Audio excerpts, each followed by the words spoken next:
All right, once again, effing Fanatics got my brothers on the line. We got Sean, Mr. Cowboys Hood, and then we got Rob Mel, and we about to get into it. Now, what's going on with Mike Tyson? Anybody know? Mike is Mike, man. What you want? Anybody know what's up with Mike Tyson? Mike is Mike. What you want to know? I mean, some chick back in 1995 and said Mike done did something and blah blah blah, and I don't know, man. Brother, I hope everything works out for him because he's man. We have to stop, man, digging up these graves, though, man. We gotta listen, D. We gotta stop this, man. Listen. They already got the Jello, man. They got him hemmed up from stuff that was 50 years ago. You know what I'm saying? Back when he was in middle school, Bill Cosby, he can, the man could, now they got Mike for some stuff that was probably back when before. Come on, man. Listen, we got to stop this, man. We got to stop this. It's like what a female, right? All of us right now, all three of us got some beautiful queens in our life, right? Oh, yeah. Okay, so we mess around in elementary school. We grab a nipple, accidentally grab the nipple, a piece of some girl's butt. Well, Sean, I'm gonna sue you for your car in the driveway and your little money you got in your back. Yeah, it's crazy, right? Come on, man. Come on, man. Stop this, man. I'm not an advocate of any type of sexual assault or anything like that. But let's just keep it real, man. If it's from 30 years ago, it's going to be kind of hard to like just put somebody in prison, after, especially if you say I want $5 million or you going to jail, you know what I mean? I mean, that's kind of crazy to me, but ain't that extortion? Huh?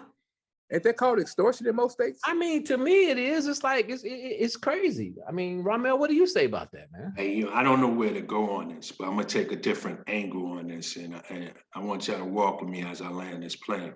Okay. My thing is that I always feel that every man or woman has a price. Mm-hmm. And I think that with some of the things that I've done or was done in the dark, I think that there was prices that was given and paid out, hush money. And I think sometimes the hush money runs out. Yeah. And I think what happens is, I'm not saying this from a factual standpoint, but I just think that sometimes whatever agreement that maybe two people or individuals had, if it's not upheld and that money runs out, it's almost like it expires and they don't renew it, then they come forward.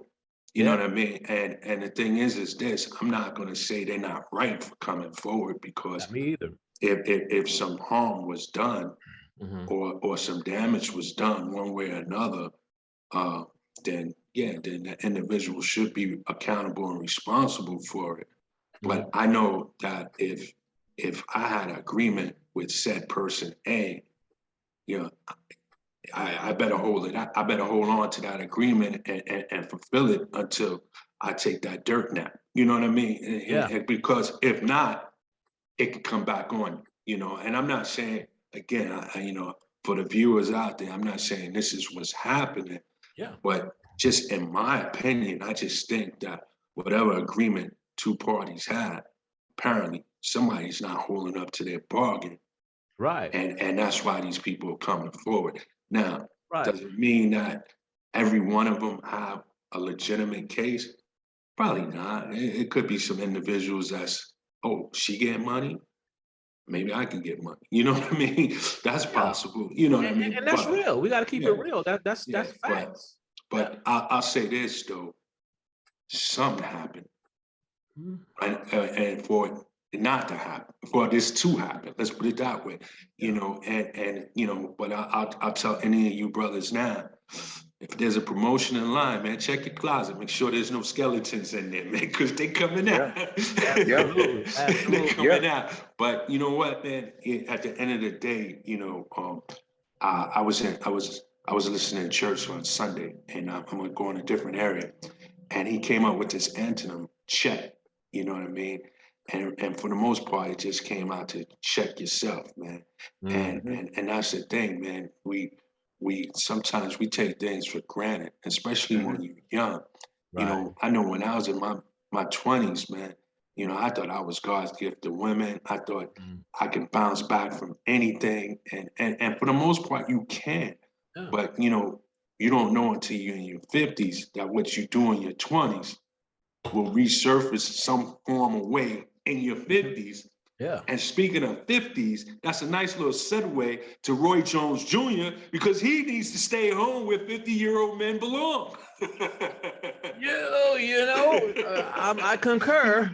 I concur. I mean, Roy Jones Jr. I mean, I believe that he's fighting a sack of muscle, a potato sack. I don't know what he's fighting. I don't know who this dude is. I mean, I know who the dude is, but I don't know about his boxing, things like that. To me, it sounds like it's just it's just a bag. You know what I'm saying? It's just a money trip, which is cool. Get your money. But I see Roy Jones knocking this dude out with first round, second round. That's what I see because I don't see nothing special. You know? I'll tell you what.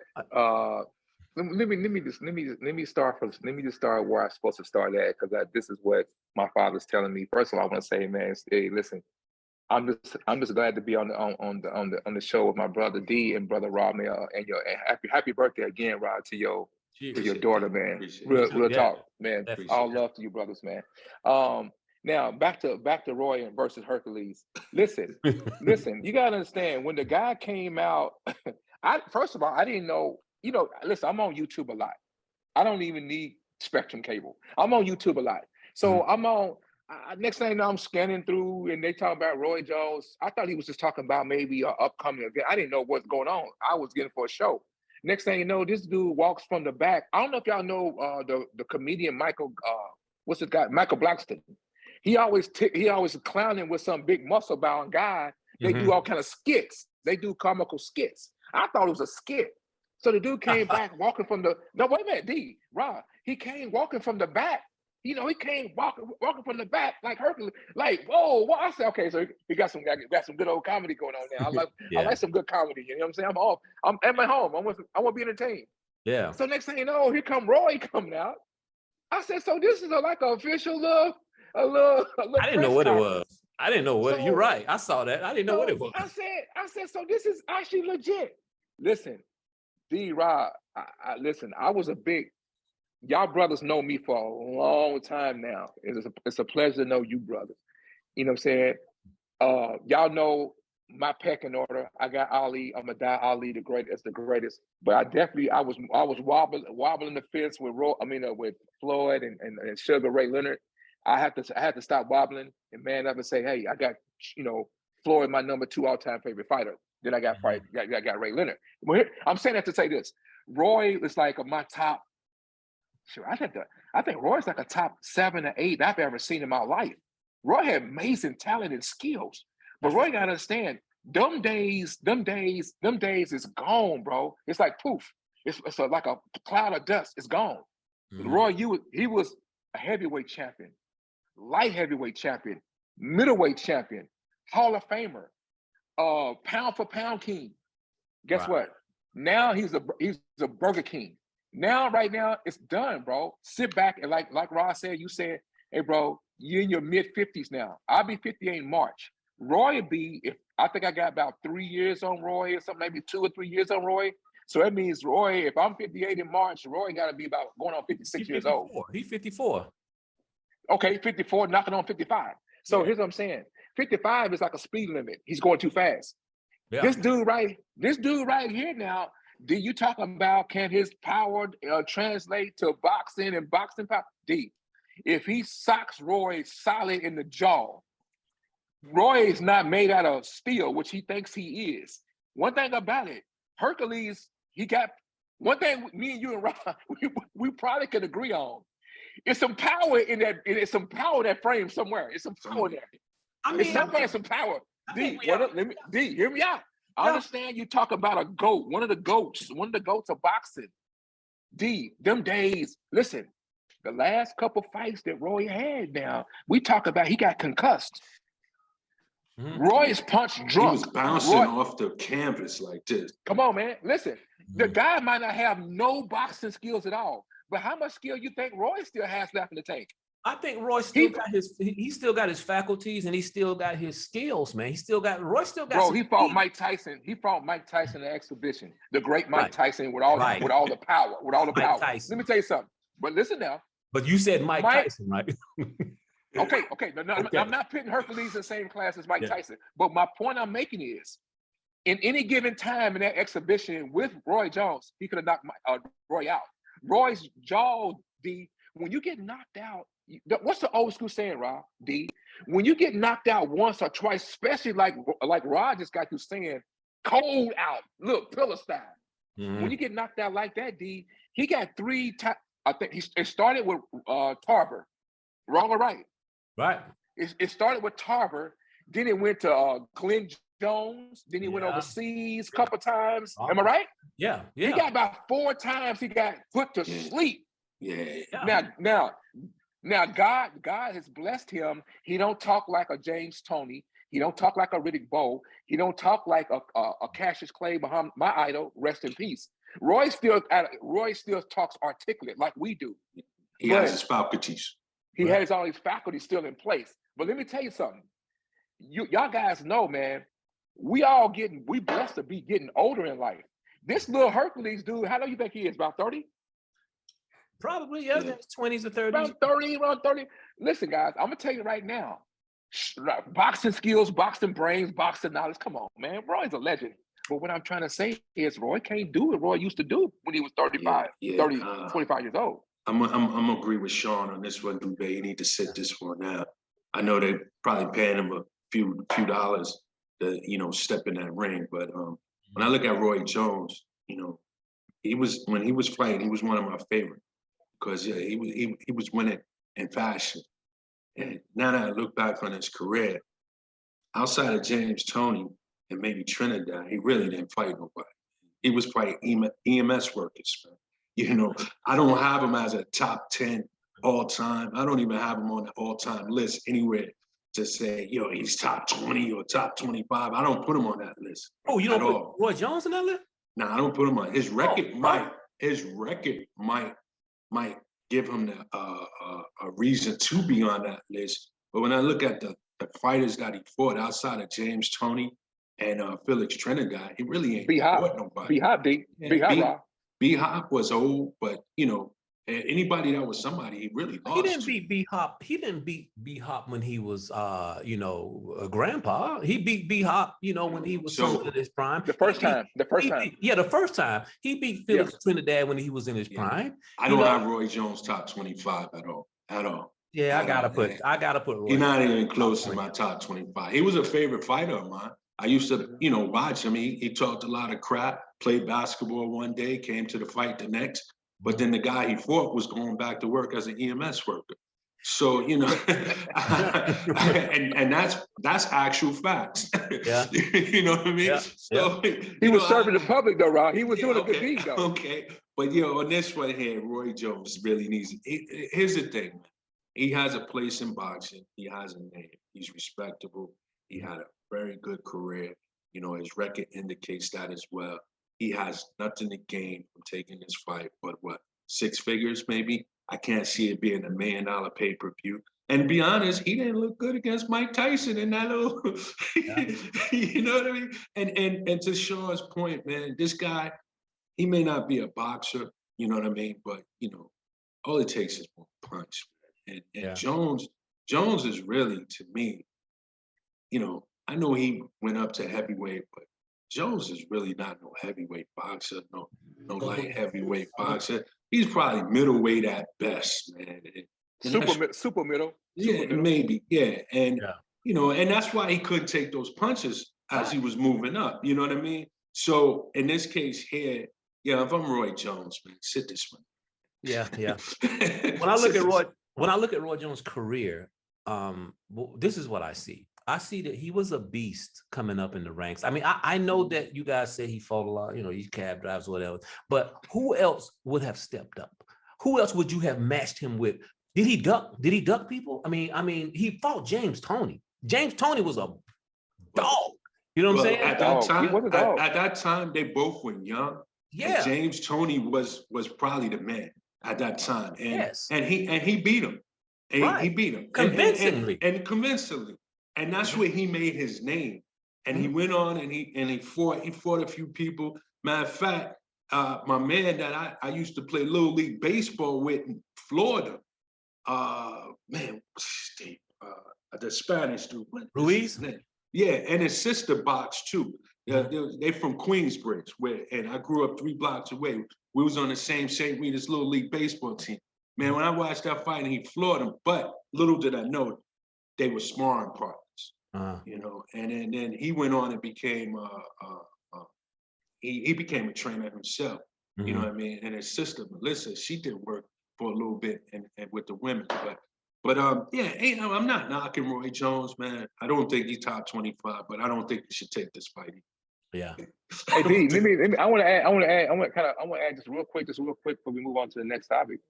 I'm gonna add something to what kind of basically what Rob was saying. See, the way he looks at Roy Jones is kind of similar to the way I look at Mike Tyson. Listen, I ran home to watch Mike Tyson when he was on TV. Okay, but I just don't think if you look at his body of work, I don't respect his body of work. I respect Mike Tyson as who he is: electric puncher, fast. He's an entertainer. He's box office. Yeah, Mike Tyson was box office. But if you think about the guys, no. What I'm saying, no. Hear me out. Hear my point, though. Here's my point. Listen, far as exciting fighters I ever seen in my life, far as the most powerful puncher, come on, man. I'll be doing the guy a disservice. I put him in that category. But if you tell me when you come down his resume and who he fought, because to me, when he fought those real guys, when he fought Razor, he lost. Razor Ruddock, now he beat a Razor Ruddock guy who was legit, who was that dude. And that was a war. And that he won that war. So I gotta give him props for that. But when he like I'm saying, when he fought a real boxer, another real dog, the Buster, I think it was kind of like a fluke right there. I'm sorry. I just think I was a guy partying all night. Then I didn't know who Buster Douglas was. Buster Douglas was going through a lot of emotions, but you can't take me away from him. That was a great victory. But that adds to your argument, though. That adds to your argument. It definitely Ramel adds to my argument. But when he fought Evander, a real dog, because Evander is one of my top. I got Evander in my top 5 or 6 guys I ever seen in my life. Evander Holyfield. You talking about a guy like Ross said, he was not a true heavyweight. Evander Holyfield, you talking about light heavyweight, he was a true light heavyweight. But he mastered the heavyweight division. I ain't say he just oopsed up and won a belt. The dude defended the belt. He was a heavyweight 3-time world. The guy was amazing to me, Holyfield. Okay. So Mike Tyson, I look at him like Ramel looks at Roy Jones, a superstar, an icon, a legend, but he really wasn't tested. The guys that one time I thought Tyson was fighting Jimmy Walker. I mean, the guy who had a big ass afro, real skinny, knocked him over the ropes. I mean, he fought a lot of guys. Joe Frazier's son, who was terrible. Yeah, I mean, he fought a lot. He fought a lot of guys, man. To your point, Sean, because I always group Roy Jones and Mike Tyson in the same class. And Mike Tyson is going to be a top 15. Mike Tyson going to be a top 15 boxer of all time, simply because of the way he knocked cats out and he entertained you. But when you think about his 3 biggest wins, right? Is Razor Ruddock, Michael Spinks, and Frank Bruno. Okay. Now, let that sink in for a minute, because somebody might say Larry Holmes. Larry Holmes was 10 years 90 years old, right? Did Larry get in the ring with him? Did Larry Holmes get in the ring with him? He did, but which Larry Holmes got in the ring? Right. AARP or Golden Glove? You know what I mean? So my point is this: when you think about his signature win, Michael Spinks, a blown up, a lightweight that should never been in the heavyweight division. They were scared. That was scary, you know. Then you had Razor Ruddock. That was a real boxer. And then Frank Bruno. Okay. The stock is on. Frank Bruno, but the stock is on. Frank Bruno. All right, but this is where I feel that the disconnect is happening. Okay. I truly believe that you have to look at the era and the people that were willing to get in the boxing ring to fight. If you look at everybody's resume, there's only a few big names that these guys fought and beat to become superstar status. You know what I'm saying? Like even when you look at the Errol Spences and the Crawfords and things like that, like Errol Spence beat Danny Garcia and Porter really to get to get the big fish mantra. You know what I'm saying? I mean, back when Mike Tyson was fighting, this short dude, the short, stocky dude, was beating people 5, 6, 7 inches taller than he was, bigger than he was, stronger than he was. You know what I'm saying? You gotta give him credit for that. You know what I'm saying? But then he was fighting Andrew Galata. Andrew Galata, he made him quit. You know what I'm saying? Andrew Galata, you got who? You got Francis. These are some big boys. Francis. These are some big boys Like I mean, both up. I look at both. I look at all these big. I look at Brian Nielsen. Are we having a conversation on Francis Francis Botha? I'm just saying. But back then, Fanatics. who else was there? Who else was there that he didn't fight? How come he didn't fight Bo? Hmm? How come he didn't fight Riddick Bowe? I mean, I don't. Come on, man. The brother asked you a good question. I don't think Riddick don't let that smoke either, though. Come on, no. Did Riddick Bowe want that smoke? Why Tyson didn't fight Bowe? That's what I'm saying. Did Riddick Bowe want the smoke? I don't know. You know, Bo did go. He went a couple of rounds with Holyfield. I don't think he would have ducked Tyson. No. Nah, and Bo he went duck Tyson today. Nah, Bo was a real boxer. And we talking about heavyweights, and heavyweights.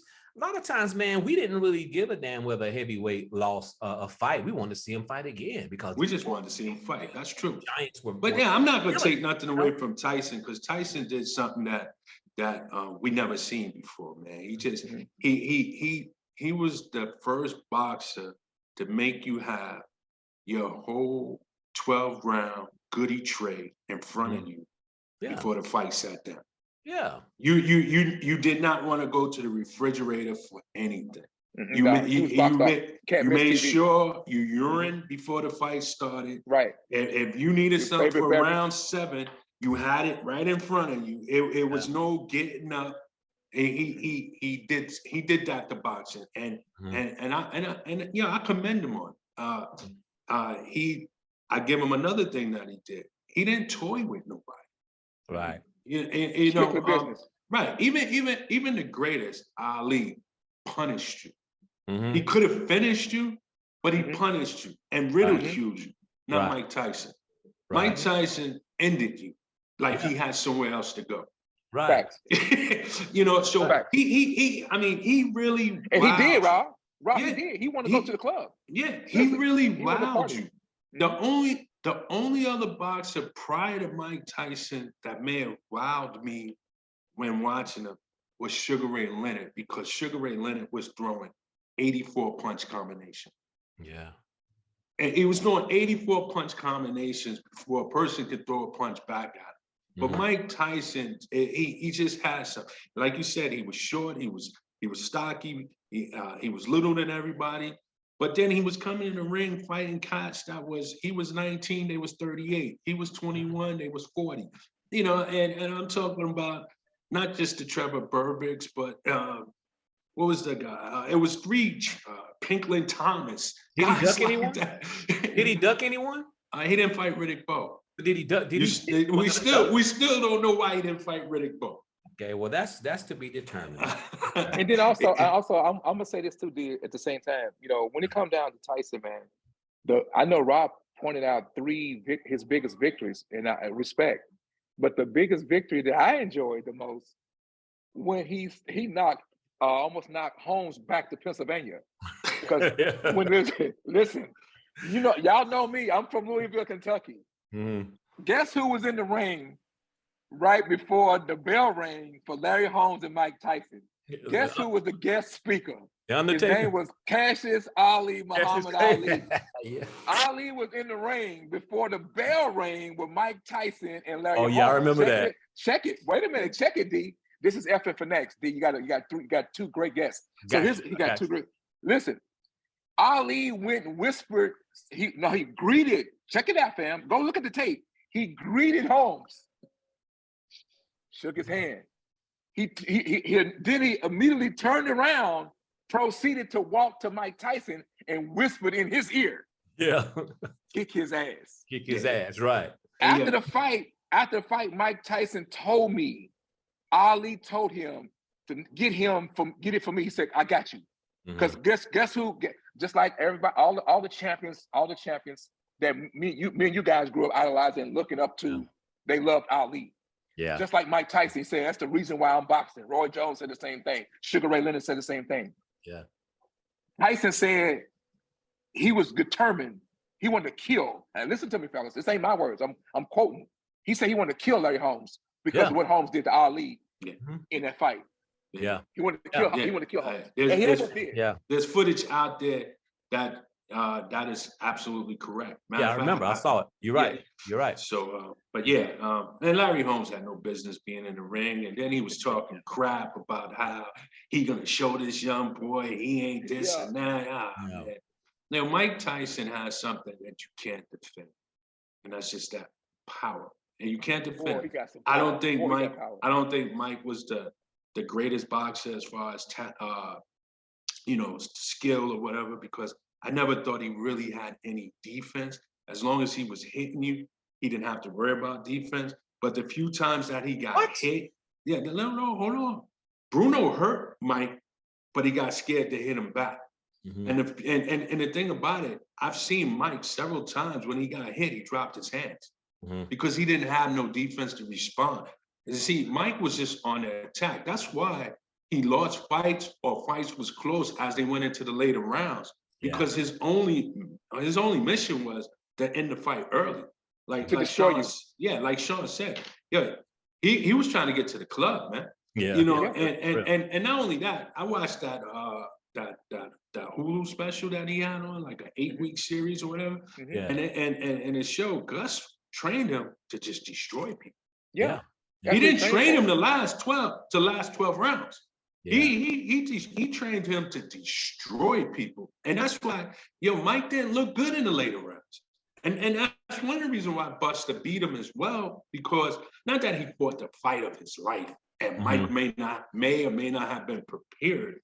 But once that fight got past 5-6 rounds, you could see Mike wasn't prepared to go the distance at all. And the night, and Rod, to jump in real quick, the night that, rest in peace, RIP to Tupac Shakur, the night he got killed, guess who was going to meet him at the club? Right? He was getting ready. Matter of fact, Tyson said, man, he was partying with Pac all weekend up to the fight. And they was going to party some more soon to fight. Let me knock him out real quick. We're going to get back to the club. We're going to get back to the party and the drinking and having fun. Well, I definitely have a special place in my heart for Mike Tyson, man. Back in the 90s, and I'm done with Mike after this. Back in the early 90s, mid 90s, he had a birthday party, and I was in the music business back then. My group was signed to Sony Records, and we got invited to Mike Tyson's house for the weekend. For this birthday party, and dude, it was in Connecticut. It's the house that 50 Cent bought, right? Right. Crazy house, right? Dude, let me tell you, man, being up in the mix with all them people, them boxers and Don King and Suge Knight and all them guys, man, it was just a beautiful thing, man. Everybody was like, listening to Frankie, what's his name? Frankie Beverly and Maze. They were performing, dude. They were performing on stage. That's legendary. Some of the best food you can eat. We were playing basketball. I mean, it was a big weekend event, man. And I got to meet this dude, man. Got to shake his hand, got to be in his crib, and I don't want to talk about the honeys. Oh my God. Yeah. Oh my God. I can imagine. What I'm saying? So, I'm team Mike all the way, based on just the love and just, he welcomed my group in his home. You know what I'm saying? So I'm always going to fight for Mike. All right. Let me land this plane on Mike on my behalf. Yeah, I actually appreciate Mike Tyson now than I did then. I was one of those cats that wanted to see him lose every fight. I'm if you don't know me by now, I'm not the guy that goes with the overwhelming favorite. You know what I mean? I'm an underdog person. So I wanted to see Mike get beat every time. But when I look back on Mike and watch Mike, and I've been in clubs where Mike has been at the same time, yeah, you know, I really appreciate him, man. And to recognize what he did to the sport. And yeah, I feel great to say it, man. You know, he gave us something that we still don't see. No one has come close to the presentation that Mike has given us as a boxer fan. Nobody's matched that. Gotcha. Nobody's matched that. And D, if I can go right behind Rob real quick in about 10 seconds. My experience with R Mike, I know I listened to you and Rob, D, and that's some good. Hey, y'all both got accounts. Like D, you was at a spot in Connecticut. Rod just remember that just that aura of the guy, you know, basically wishing the guy lose, but next thing you know, had to respect the way he knocked people out, his knockouts. Me, I'm living in LA, I'm living in Los Angeles, man, and I was walking in the mall with a cat I was pretty cool with, pretty tight with, and he personally knew Tyson. When I say personally knew him, to what degree I don't know. Next thing you know, he walks me up to the guy. And I ain't trying to be funny. I never forget it. I'm walking around in my Kobe Bryant #8 jersey on, my gold Laker jersey on. So I think I just got to working out the gym. I'm thinking I'm kind of, I'm feeling good about myself. Man, I walked up to Mike, man, I feel like I got to get back in the gym. Man, I walked up to Mike. He had me height-wise. I'm okay. Both of you guys taught Ra and D, both of you guys taller than me. I think Rob Mel probably about 6'1". D, you probably were about 6'1", right? Something like that. So, man, I walked up to Mike. Mike is, man, I'm stretching 5'9". Mike is 5'10" and 11 all day, 5'10" and a half all day, 5'10" and a half all day. 5'11", I think I would have to say no, because I stood by the guy. I mean, but his back, this refrigerator I bought from Best Buy, he's probably about the same size as it in width. Yeah. This guy, I mean, when I say massive, bro, Tyson was and I don't have no small head. Dude make two of my heads. No, he's massive, bro. He's massive, bro. He's a massive dude. He's the wrong drunk to fight in the house. yeah, for real. Okay. So let me ask you guys this question. Tank Davis and my guy. I mean, and Ryan, what's his name? Garcia? Is that what it is? Ryan Garcia. Garcia. What's going on? What do you guys think about this fight? Is it going to happen? And is Tank gonna continue his knockout streak? 100%. What? I tell you what, take that 100% and put it on both questions you asked. Okay, when it comes down to the fight happening, number one, absolutely. Do you gotta understand? And I'm sure we all love this sport, it's sweet science. This fight's gonna happen. I don't care what Oscar's talking. Listen, even Oscar wanted to happen. Oscar know his guy's gonna get. He know his guy's gonna get put to sleep. But the money, the bag is too heavy. The bag is too heavy. Trust me. I don't care how much money Oscar got. I don't care how much money Tank got. I don't care how much money Ryan Garcia got. They all gonna add to what they got in a major way. Okay. Yeah. It's just too much. It's too much riding on this fight. Now you probably say, Sean, it was too much riding on the Earl Spencer and Terrence Crawford fight. It was a lot riding on that fight. But I think it could be even more riding on this fight because Ryan Garcia is super popular. I mean, he's more popular than Terrence Crawford. Am I wrong or right? I'm talking about as far as the general population in the world. Yeah, I mean, this guy got 8, 9, 10 million followers. And last I checked, let me finish this last quick point. Last I checked, Tank Davis is the hottest boxer in boxing. He's the hottest. Yeah. So what I'm saying is, and then when it comes down to the outcome, he's gonna touch Tank a couple of good times. He's gonna touch Tank. But the problem gonna happen, the fight gonna switch, it's gonna shift when he start touching Ryan Greasy Head Garcia. When he start touching him, next thing you know, he gonna wake up and say, hey man, what happened, man? I just hit him. What happened? What happened? Well, Oscar's gonna say, man, what happened was you getting ready to go home, you're gonna go sleep, you're gonna go back to sleep because he's gonna get taken out, bro. He's gonna get knocked out. He's gonna get his shots in, but he ain't gonna be able to take Tank's shots, bro. You know, when I look at Tank, he has some similarities of Mike Tyson. And one difference that he has that I think will serve him well is that, unlike Mike, I think he trains to go 12 rounds. All right. So he don't exhaust himself early trying to put somebody out in the first 3 rounds. All right. And that part I think he gets from Floyd, where he takes a round or 2, maybe 3, to kind of figure the person out, feel him out.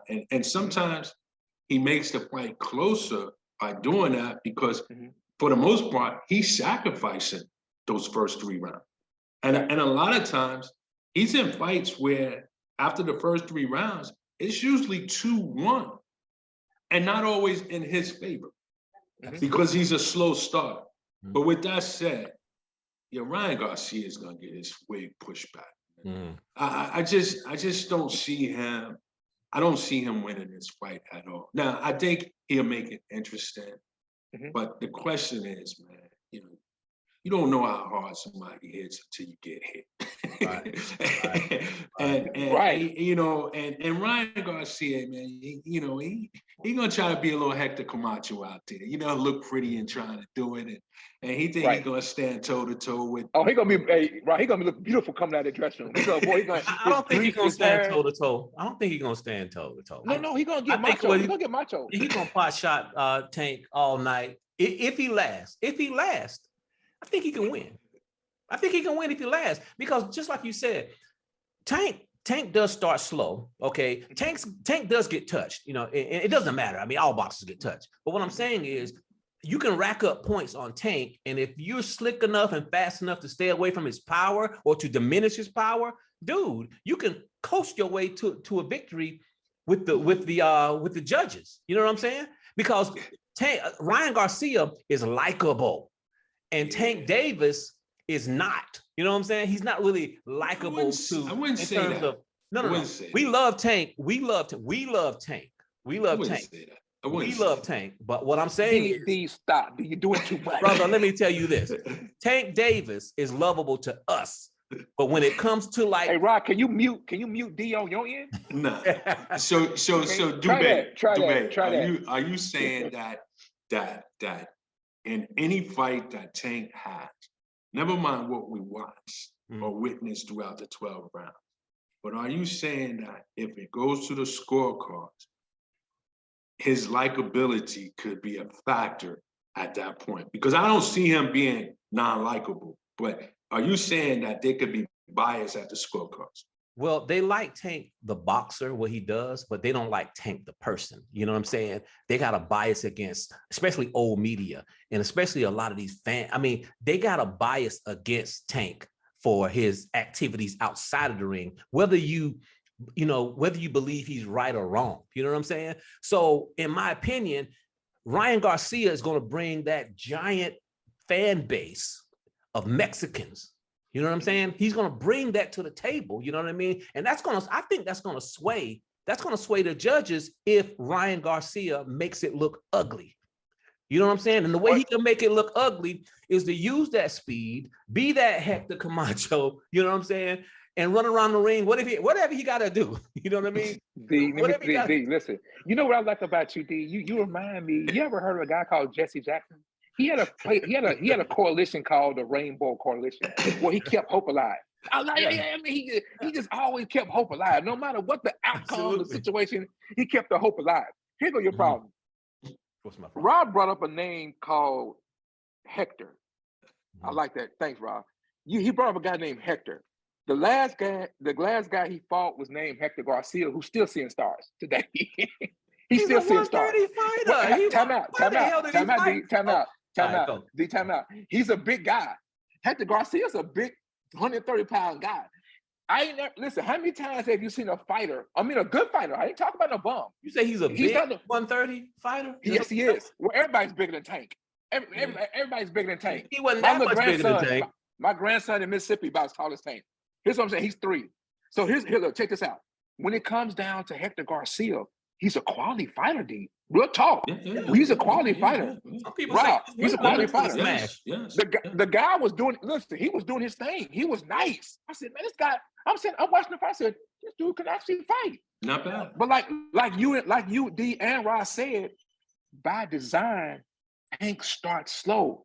Like Rob touched on it. He learned a lot from Floyd. Him and Floyd might not be doing a lot of business together, but they still together. Trust me, they still together in some kind of capacity. It's not in his head. He sets his guys up for the kill. He have you feeling good. He has you feeling good for the first couple rounds. You know what I'm saying? Touch me. Tank, listen, it might be like you said, guys, it could be a recipe for disaster sometimes. It could be.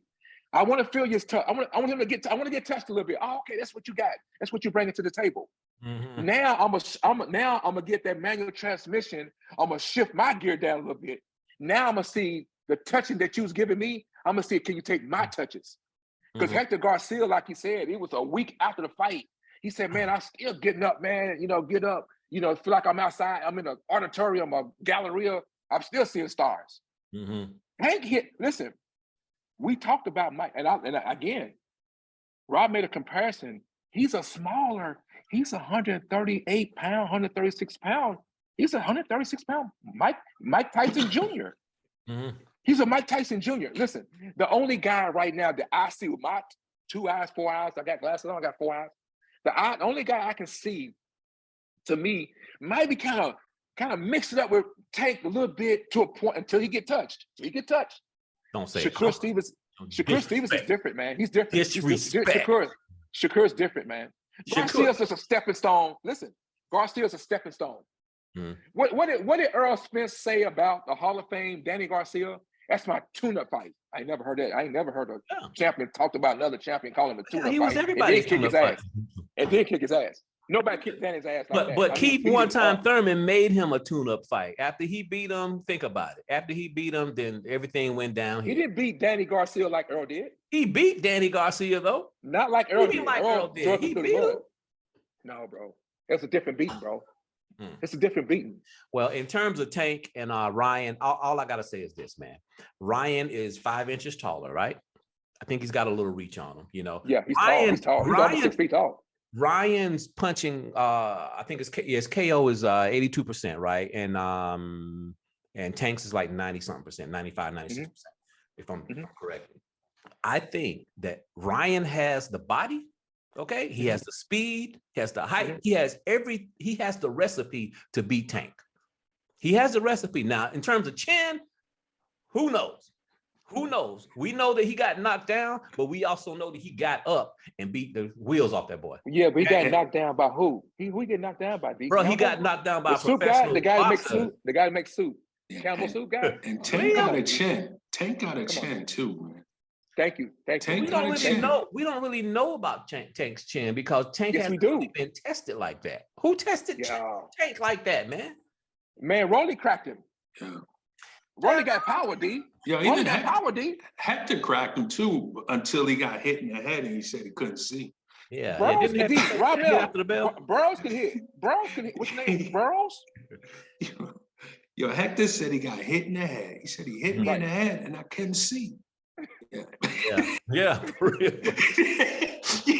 Yeah, let that sink in for a second. Now, would he hit? But Rob, would he hit? I think his English, man. I think he should have kept his mouth shut. But what they're gonna have to do, they're gonna have to have some extra towels in Tank's corner because when he hit Ryan in the head, all that grease is gonna be on his gloves. Yeah. Okay. Hey, to your point, Dubé, it should be a good fight, man. But I got Tank finishing it up by 7-8 rounds, man. He don't go the distance too often. Mm-hmm. No, I think 8 or less. I say this fight's gonna go to distance. You know what I'm saying? You're just gonna have to see what. And I also say you going to the moon too. You going to the moon with a 96% knockout ratio. Don't go to the distance that often. I think 96, maybe 2 or 3 fights went to the distance. Yeah. Hey, Robbie, I'm willing to bet D 5 bottles to 2 bottles. I take them odds. But listen, those two, you gotta understand those 2 fights that went to the distance, or at least one of those fights. He could have lost. He almost lost. Some people think he still. Ryan's gonna go in. Ryan's gonna think he lost that fight against Isak Cruz. Ryan's gonna come into the fight trying to prove a point that he's better than Tank. That's where he's gonna get caught. Keep in mind, fellas, Ryan haven't did nothing lately but be on social media. That's all he's done. Mm-hmm. His last fight, he fought a guy. Okay, he fought Campbell. Dude, Campbell dropped him. When Tank's drop you, he's gonna finish you. Yeah, you don't. He's gonna finish you. You ain't getting up, bro. He's gonna finish you. Campbell, come on, guys. Who is Campbell right now? You mean Smith? Who's Campbell? Did he fight Liam Campbell or Smith? Who did he fight? It doesn't matter. Stoop guy. Hey, it doesn't matter. Eastside Cruz, that's the pit bull dude, right? Yeah, I like that dude. Yeah, he's actually a good boxer. I wouldn't mind seeing him fight Haney. They talking about he great fight. What's the brother's name? The brother always doing all the talking. He only fights once every 5 years. You talking about Gary Russell? Gary Russell. Yeah. Who can fight? Who can fight now? But he fights every 3 or 4 years or something like that. Yeah, that's the one that was having a fight with Meek Mills, right? Correct. So, correct. Yeah. In the audience, yeah. Yeah. Well, his brother's not that good, but he's out. Hey man, can we just briefly? I don't know if it's worth our time, but Broner is he a 3-time world champion? Is that right? I think he's 3-time world champion. I thought it was 4 times. Right? He's 4 times. Okay, 3 or 4. Okay, guys. Now this is his first so-called comeback fight. I mean, it's like BLK. First of all, I'm gonna salute them guys. I mean that sincerely. You're talking about a black organization trying to come up in the boxing world. Nothing wrong with that. Which ain't nothing wrong with that. It's all respect to that. I salute that. Exactly. Now you kicked off your campaign with Bud Crawford. Mm-hmm. Hey, Rob, D, they swung and hit a home run with a superstar talent. Mm-hmm. Now, I say he didn't really fight nobody, but you got him on the card. You got him on your main event card. That's huge, bro. Yeah. Then you come back with you're fishing for names. Mm-hmm. You're fishing for names. Now you got Adrian Broner, who's on his 3rd opponent. And fellas, I think he'd have been better off maybe with the first 2 guys. Because I looked at this guy was 20-1, Michael Williams or something. They got him, they showing him like in a basketball gym fighting. And like, he don't have no power. He has I didn't see no power. The last fight the fight before he got knocked down 6 times. Here's what I'm saying, man. I'm not really trying to knock nobody either. It's just the fact that, to me, and fellas, correct me if I'm wrong, Broner, I know you want a soft fight before you get into a good fight. It's almost like the Ryan Garcia. You fight a lot of soft fights, then you want to fight a full-grown tiger. It just don't turn out good. Yeah. And Ryan's gonna find that out. Ryan's gonna find out because he ain't been in a dog fight yet. Because you can already fight a dog. Let me ask you might want to start training. Let me ask y'all this about Broner, because Broner has a strong resume. He's just definitely not a likable guy. His character is not one to desire. But at the end of the day, who's raising their hand to fight Broner? Not from fear, just from they don't want to be associated. Okay. You know what I mean? He put himself in a position, I think, where he sits on an island by himself. I mean, Broner is too big of a name, and actually controversy sells. Right. So he should be able to get a better opponent than these last 3 that they lining up. That's all I'm saying. And it's one of those things where I don't think anybody wants to mess with him, man. Well, no, I don't think so. Too much mess. I don't think so because Broner brings the bag, bro. We listen. One thing about it, Broner, is this, okay? Yeah, he's everything you just said, but also that's what makes a great fight, and that's what makes a good fighter too, in terms of like selling the fight, because people will go see Broner win or lose. People will do that. He talks a lot of crazy crap. I agree, because I think we all gonna watch this fight. We all gonna watch this fight. He's entertaining. So I mean, I don't besmirch his rep at all, simply because I don't expect him to be a saint. I expect him to be what he is. He's a fighter. Maybe he is a little ignorant. I don't know, but I like it. He's entertaining me. But if you making all this smoke though, then Rob, you got to bring something to the table too, though. And right now, listen, I'm hearing what you're saying, D. I disagree somewhat. Just because you're a rah-rah guy and your name still now you said sales, D. I mean, he ain't selling out nothing right now. I mean, he ain't selling out nothing lately. I mean, he's like part-time Thurman. He ain't did nothing lately, D. Hey. Watch out. My bad. Hey, Rob. What is he? 135, 140? He's fighting at 145. Okay, I know he was 140 last. He's fighting at welterweight. But my point is, Rob, I think a lot of people like to knock him out kind of in this career because a lot of people, Rob, kind of tired of him anyway. Now he talk about if he beat this bum in his next fight, he's talking about fighting. I think I told you, good brothers. What's the name? Progress. Progress.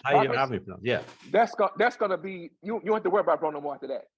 That'll be into him. He fought Danny Garcia, right? Who's that? Broner. No. Sure. No. I don't think he did, right? I don't think he did. That'd be he need to fight Danny Garcia. That would be a good fight. He can't beat Garcia. He couldn't beat Garcia. But that's a fight he needs. You know what I mean? Knock him out. And that's a fight that he might be. I'm not gonna say he can't. I'm not gonna say, Sean. Sorry to cut you off, Romeo. But Sean, I'm not gonna say that he won't beat Danny Garcia. I think Danny knock him out. I think that's a 50-50 fight. No. That would be a good fight because that would be a good fight. Listen, I find the guy distasteful, but he do got boxing skills. Yeah. He do have boxing skills. Only time he don't fight. He's not busy enough. He doesn't let his hands go. You're right. He's just not busy enough, and sometimes it can lead to a boring fight. But the guy got talent. He got talent. It may be waste of talent, but where he would get in trouble, Romeo and Diaz with Danny could pop. That's where he would get in trouble at. Yeah, Danny could pop. But it'll be a good that's fight. Like Keith Thurman. Like these guys. We clown about how he's inactivity. He fights. His name is one time, now he's part-time. One thing about Keith Thurman, everybody in the boxing community circle knows, love him, like him, dislike him. The guy can crack. He can put some respect on his name. Put respect on Keith Thurman's name right now. You know what I'm saying? Here's the thing. I'm gonna put something else on his name.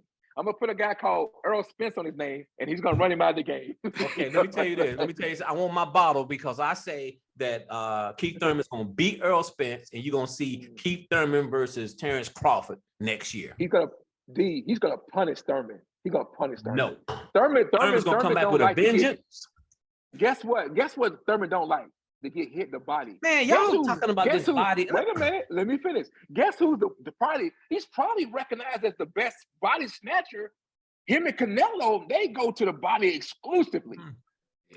Right, and Keith Thurman goes to the head, and when he goes to the head, when he moves, he's very fast. He's very fast with the feet. You know what I'm saying? And he can punch. I think he's gonna knock. Yeah, nah. He's gonna get knocked out. I think he's gonna knock Errol Spence out. Yeah. All right, we'll see. Hey, before I tap out, fellas, let me ask you something. Benavidez and Plant. That's a good fight. Let's go from a clown show, Broner. Clown show to Broner to like Rob. This is real. This is now we talk. Let's get real for a second. Yeah, this is real. Plant. Who? Listen, guys. He got his last fight, guys. He was super impressive. He beat the hell out of the brother who we all respect. What's his name? Darrell. What's the guy? Darrell. I mean, come on now. Darrell's a world-class fighter. I love Darrell. I love that dude. I love Darrell, man. He's always been one of my dog. favorite Darrell's a dog. fighters, guys. Yeah. This is a real fight. He beat the hell out of Darrell, bro. He beat the hell out of him. He knocked him out. He beat the hell out of him now. D. It was a good punch. You knocked me out. You beat the hell out of me. Getting the shit beat out of you for 12 rounds and getting knocked out is two different things, man. Because that guy you knocked out, think about it. Hell. Rob, which one's better? Getting knocked out? Listen. It's all the same. Lennox Lewis got knocked out by Rockman, right? And then what did he do when he came back? He knocked him out. So I just think Plant went through Darrell, bro. He went through him, bro. And I was surprised in the manner that he did. Yeah. But I would say this. The number one boogie, they're talking about boogeyman, Andrea. No. The boogeyman in boxing, they talk about Boots Ennis, a boogeyman. I think the real boogeyman in boxing right now. He's just a spirit running around going. No. What I'm saying, he ain't the boogeyman no more, man. Who's that? Boots Ennis. Let me. He's still a great fighter, but Karen. Let me finish this point real quick. Okay. I think Boots is still is for a second, but back to Benavidez. I think that's the number one boogeyman in the sport of boxing, even before we talk about Boots or whatever. Yeah. Benavidez, man. Let me tell you something, man. When I watch him fight guys, I feel sorry for the opponent. Yeah, I ain't trying to be funny. Man, Rod D, he punishes people. Yeah, I mean, he's no the joke. guy's what, 6, is he 6'2", 6'1", 6'2", 6'1"? 6 something. And this is in March, right? Yes. I think so. March what, 25th? Hey man, let me tell you something. Yeah. Yeah. Benavidez guy, he's tall, guys. Yeah. He got long arms and he got mad power. And he keeps constant pressure on you. Bro, let me tell you something. Real. He checks a lot of boxes. He checks a lot of boxes for a beast. So the winner fights who? When they talk about Canelo, that's what they talk about. That's what they talk about. That's what they talk about. March 25th is this fight, David Benavidez and Khalid. Yeah. I don't think Canelo want no part of Benavidez, bro. I don't think he want no part of Benavidez. I don't. What about I'm not Charlo? saying he's scared. I just think he don't want to go that route. What about Charlo? I think he beats Carlo. What's up with Charlo? I don't know, man. From the other day, he's having a lot of personal problems. Yeah, he's got some issues. I don't know what's going on with Charlo, but I think Charlo would take him. What do you think, Sean? Charlo? Take Benavidez? Yeah. Be a good fight. You got Charlo over Benavidez, D? I do. That's a good fight. Hey, Rob. Yeah, that's a good fight. Me and you, I'm in the kitchen. You in your nice living room. Where the hell is D at? Is D out there in the liquor cabinet? He got a cabinet in the box. I'm in the dining room. Right, but the D got something under the monitor. Nah. You know what, man? On a 3-man show, there's always one that's gonna be different. You know what I mean? And I love it. And that's what makes the show. And that's what makes the show. But to your point, D, yeah, that can go both ways, man. I'm a Charlo fan, so I'm gonna put my support behind Charlo. Benavidez is a real dude, though. I know. Well, let me tell you why. Let me tell you why. Support for the first Charlo, not the bigger. Actually, I got support for the lower weight Charlo. That's my guy. Right. The lower weight guy. Well, the younger Charlo, I mean, not the younger Charlo, but the smaller Charlo is it's giving me the hype to say his brother's gonna be, because young Charlo, man, that boy bad. That's a beast. That boy bad. I like young Charlo. He talks too much shit though. You can argue right now. You can make an argument. The junior middleweight undisputed champion Charlo is the pound for pound best right now. You could put him in that conversation. In my opinion, he's that dude, man. He's that dude. He's that. Now his older brother, he still want to be a street. You know, kind of like, I think he want to be street. He get locked up in restaurants for not paying bills, and I mean, he's just doing something. He's doing a lot of stuff. What's his name? Jamel and Jamal, right? Jamel and Jamal. Right. Jamel and Jamal. Right. Jam. I think Jamal is the young. I think that Jamal is the lighter one. I think that Jamel is I think that's how it goes. Well, both of them need anger management classes, because they both, every time you talk to them, you can say, "Hey man, how was church? Man, church was okay, man. Hey man, I mean, beefing all the time, man. It's like, I'm like, relax, bro. Relax." But I think it's one of the, again, D, I'm going back to what we said. Out of the two, one of them is about the life inside the ring. Okay. Now the bigger Charlo, I can't. I'm like I root for them, bro. I like those brothers. But the one I support is that the junior middleweight champion. He's about that life, bro. He ain't turning down no smoke. The bigger Charlo, he didn't turn. I don't think he really wanted it. He didn't want. He just talk a lot. Before we close, man, how long do you think it'd be before the younger Charlo, the smaller Charlo, and Spence fight? I don't think they're gonna fight, bro. I don't think they fight, bro. Because I think they're too tight. Here's the thing: once Spence beats Thurman, beats Crawford, he's gonna have to go to junior middleweight. Yeah. No, he's gonna be. That's his next fight. Yeah, his next fight's gonna be 154. Right. So at some point, I mean, either they just remain friends and don't fight, or they're gonna have to mix it up. Yeah, but who does Coach train? Derek James. Both of them. Which one does he train? Which one he don't train none of them. He just stay out of that one. I know, but which one he gonna rock with if they fight? Nah, he just stay neutral. He stay neutral, bro. He loves both of them guys, man. Yeah, he loves both of them guys. Yeah. And to add to that point, I heard so much love coming from Charlo to Spence. I heard so much love from Spence coming to Charlo. Now, to your guys' credit, I heard one time Earl say this out of his mouth, money do talk. Yeah. But I just think that, come on, bro. Guys, listen. I mean, it's like if I was in a boxing ring with Ramel or D. Listen, I love these guys, man. So me and Rod, we'll throw some shots. I want me and Rod to go to the club afterwards. We ain't gonna give you a full show. So we're gonna walk out with a draw. Yeah. We're gonna both go to Bank of. I go to Regions. Rob might go to Bank of America. We're gonna meet up and have fun. Let me tell you something. After they pick both of you guys off the canvas, I'm taking y'all straight out to the best clubs, wherever y'all want to go, man. I got you. You know what I'm saying? You got a reputation to uphold, huh? Yeah. Man, listen. One thing you can't get a good guy. You talking about these guys been rocking for a long. Charlo and Spence been rocking for a long time together. They ain't just got acquainted through Derrick James. They came up together. Yeah. Spence is from Dallas. The Charlo brothers from Houston. Yeah. Guys from here, that's 2 hour drive. They brothers, man. They brothers, bro. Don't look at that. I think money talks. I think both of them are gonna be like, okay, what's up? We're gonna do this. Now they might rob somebody. They might just rob somebody. They might say, listen, you're gonna give me 10, you're gonna give Earl 10, you can give me 10. Okay, hey Earl, let's go ahead and make this happen. Who y'all got in that fight? I got Charlo. Well, right now, I would have to give today I had to give Charlo a slight advantage because he's already Charlo. Today, Charlo. Year and a half like from I now. said today, maybe tomorrow. Year and a half from now, maybe not. But today, Charlo. Okay. Because he's already undisputed champion. Not so much that he's already successful at junior middleweight. Yeah, that's what I'm saying. He's already the champion at the division. And Spence got to get to junior middleweight. You know what I mean? Like you said, this is yourself. Right. This is his first fight at 154. So give me 2 more fights. And Charlo is still in the junior middleweight and not advancing to middleweight, then that could be a year and a half from now. Yeah, I might be saying something different. Okay. But if they was, let me ask you. Hey, I'm sorry, Rob. Let me ask you two brothers a quick question though. How much you think it means to Earl to maybe be undisputed like Charlo in the 154 division? What about that?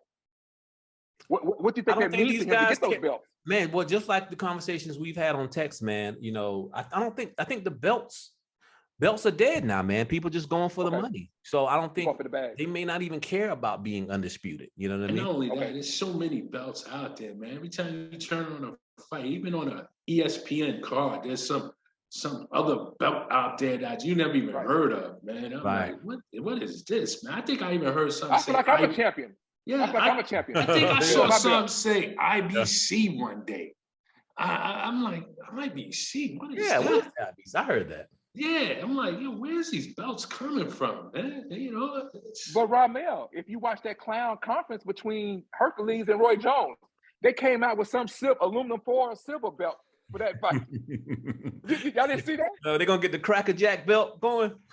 Listen, if you go back and watch the tape. At the end of the press conference, some cat came up with a little belt. He came up, I think he took his own belt off and came up, this is what they fight for. Yeah. Wow. I don't know, man. Hey, man, this is crazy. Hey, but yo, this been real. This been fun. Absolutely. Man. All right, brothers, man. Good, you know? Good speaking to you. Like I said, man, we're gonna do this again. We are effing Fanatics, and we are out. Peace. Much love.